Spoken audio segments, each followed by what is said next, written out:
Hello class, it's been an informative course, but like they say, all good things must come to an end. Much like the good relationship between Britain and America fell apart in the 1760s with the Stamp Act and other oppressive legislation, so too must this class end with a video on the Stamp Act.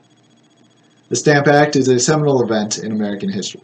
It holds the position of being a clear transition between the pro-British sentiment in the aftermath of the French and Indian War and the patriotic fervor that led to the Revolutionary War. The Stamp Act was able to rouse Americans in defense of their liberty for the first time. The eventual momentum that led to the establishment of the United States was built upon the popular opposition to the Stamp Act. And while the Stamp Act did not lead to the Revolutionary War on its own, it was a necessary component in the sequence. The Stamp Act of 1765 was the product of its circumstances. The convoluted mess that produced both the Stamp Act and the heated opposition to it is essential to any discussion of the Act. The 7 Years' War from 1756 to 63 left Britain victorious, having vanquished the French from America, but deeply in debt, to the tune of £123 million. The end of the war also brought an end to the era of salutary neglect, a period of time stretching back to the founding of the colonies when England was content to let the colonies govern themselves with little interference. The increased oversight bred resentment in the independently minded Americans and left them ill-disposed towards the mother country. Additionally, with the end of the war and French evacuation of the continent, the Americans were no longer faced with a powerful foe in their own backyard. With the external threat lifted, the British military support was no longer seen as necessary. Indeed, it became an ominous force, because who were the British there to keep an eye on anymore? The only people around were the American colonists. To further the conundrum, the colonists were to pay for the military force. And that's where the extremely unpopular attempts at imperial taxation come in, including the infamous Stamp Act of 1765. The Stamp Act was a tax on paper goods to be paid in sterling. It is worth noting that the colonists who would absorb the brunt of the tax were influential merchants, lawyers, and editors, people with the ability and desire to fight back against the imperial government. The Stamp Act was a relatively minor tax that would have raised about 1 shilling per person per year, a sum that accounts for 0.2%, that's right, 0.2% of colonial per capita income. I wish that's what my taxes were. What made the Stamp Act so egregious to the American population was that it was the first direct tax levied on the colonists. While many failed to recognize the importance of the difference between an indirect tax focused on trade and a direct tax focused on revenue, it did not evade the notice of patriotic Americans. The colonists clung to their British rights to taxation by a representative body alone, but Parliament did not have any colonial representation. Therefore, they could not levy a direct tax on the colonies. Parliament rejected this reasoning, and the stage was set for the upcoming conflict in 1775. Although the Stamp Act was a relatively light tax, it would not have been as easy to pay as it appears on the surface. The Stamp Act specifies payment in sterling, and there was a dearth of currency in the colonies. Virginia, for example, is famous for using tobacco certificates as currency. Yet even these widely accepted forms of payment would not have fulfilled the requirement of the Act. To make things worse, the colonists couldn't just go to the bank and exchange their tobacco for sterling. The mercantile system basically guaranteed that the colonies would be short on hard currency, as Adam Smith even notes in The Wealth of Nations. The additional costly and potentially illegal steps required to import silver for paying the tax were a ridiculous expectation of the Americans. Plus, the benefit of having the tax in sterling was surely not worth the cost to the colonists. This out-of-touch nature of Parliament's treatment of the colonies colors the entire Revolutionary period, but really originates with the Stamp Act. The most straightforward approach to the British imposition of the tax is fiscal. The empire was in debt and needed to tap into the wealth of the American colonies. Specific methodology was questionable, as the silver requirement made payment difficult on the colonists, Yet a stamp duty was so familiar to the English that colonial difficulties were likely not considered at all. The sheer distances involved in the implementation of the Stamp Act were another factor difficult to account for in the relatively dense landscape of England.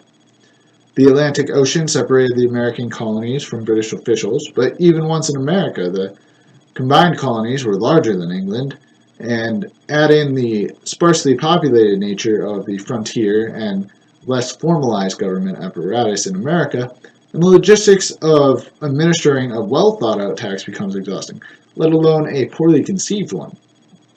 The British were unable to translate the Stamp Act into a palatable form for Americans, and was therefore doomed to failure. The Stamp Act incurred the wrath of Americans in a variety of ways, perhaps the most notable being the Virginia Stamp Act Resolves, passed by a stump meeting of the House of Burgesses under the shepherding of Patrick Henry on May 30, 1765. The Virginia Resolves lacked the impact and cultural awareness of other revolutionary events. Woo! Boston! Yeah! But it was nonetheless a significant development in the revolutionary cause.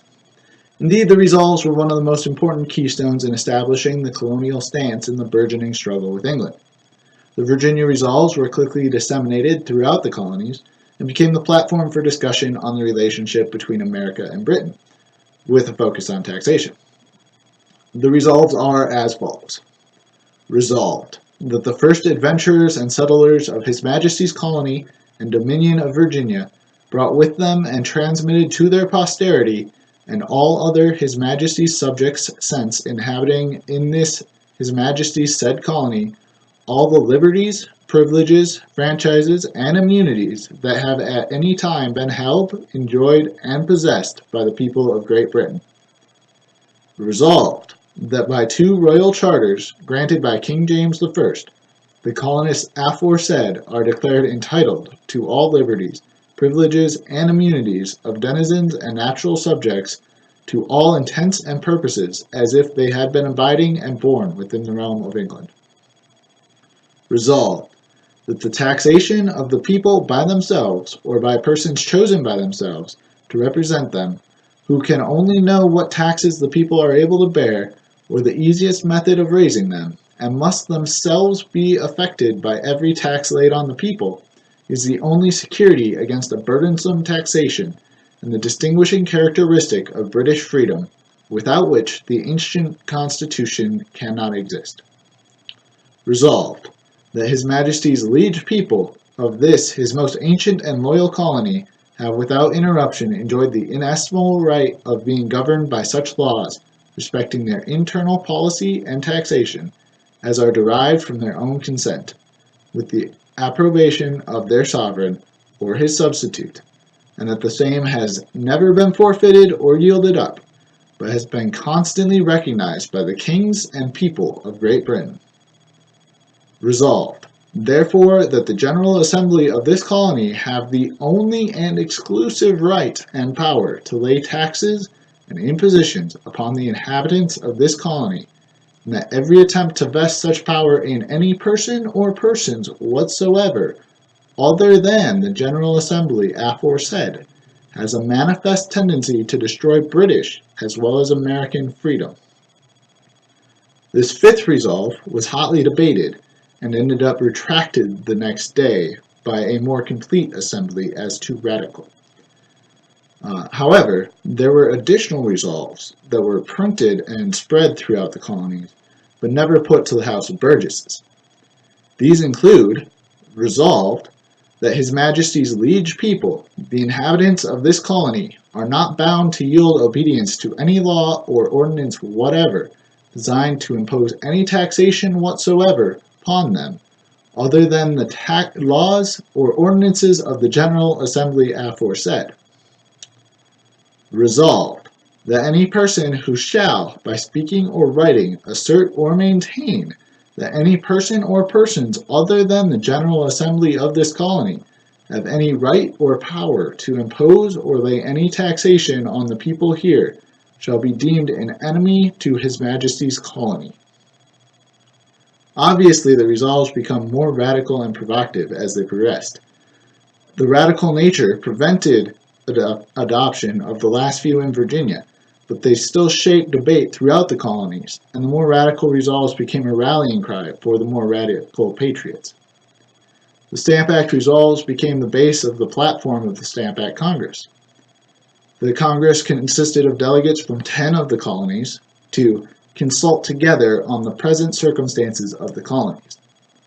The Congress reasserted their rights as Englishmen in accordance with the Stamp Act resolves and in opposition to the inflammatory aspects of the Stamp Act that opened up colonists to trial by admiralty courts instead of jury trials. The Congress provided a united colonial response, which was a contributing aspect to the parliamentary decision to rescind the Stamp Act, and established a pattern for unified resistance in the continued struggle against British tyranny.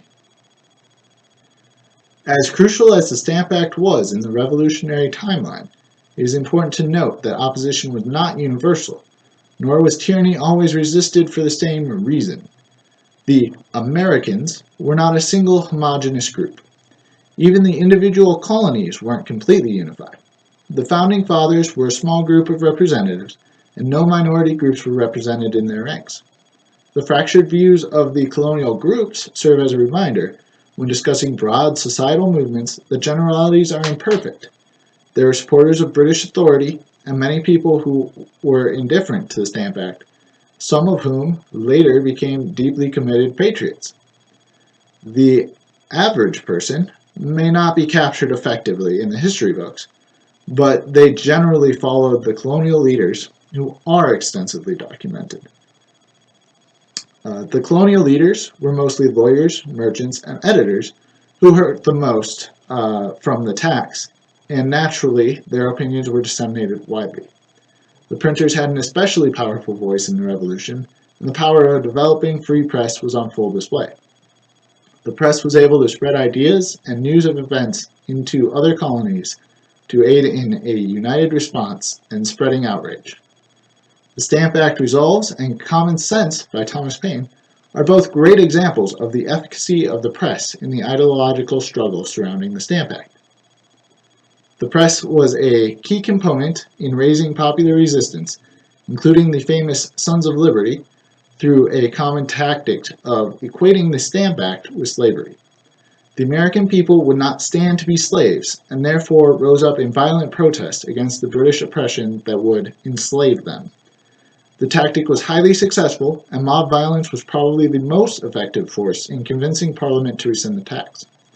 The irony of the language is an unfortunate legacy of the Revolution, because Americans clearly found slavery a detestable condition, yet they maintained the institution longer than almost any other country.